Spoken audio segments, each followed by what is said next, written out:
ความมั่นคงคือภาพลวงตาเนาะถ้าว่าเฮาบ่ได้มีอธิปไตยอยู่เหนือทรัพย์สินของเฮาเองทุกคนลองสังเกตเบิ่งว่าทรัพย์สินแต่ละอย่างเนาะเฮาเป็นเจ้าของแท้จริงบ่หรือเฮาเพียงมีสิทธิ์นำใช้ซื่อๆเนาะถ้าเกิดหยังขึ้น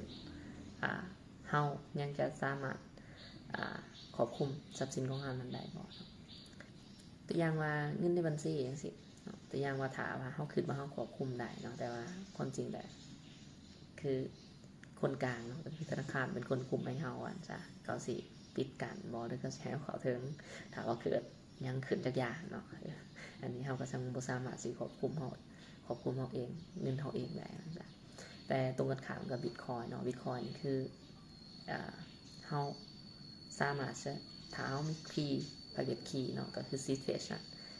เข้าถึง Bitcoin ของเฮาก็แสดงว่าเฮาอยู่เหนือทรัพย์สินของเฮา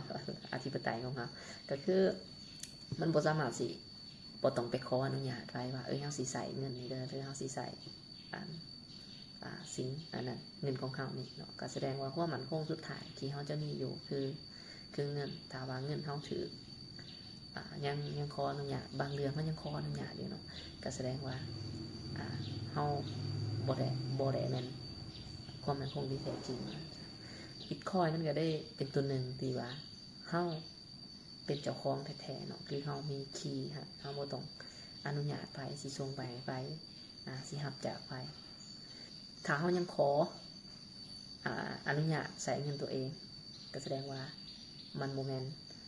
เงินของเฮาตั้งแต่ที่แรกอีกแล้วแต่ว่า Bitcoin มันก็สิเฮ็ดให้เฮาควบคุมทรัพย์สินของเฮาได้อย่างอิสระ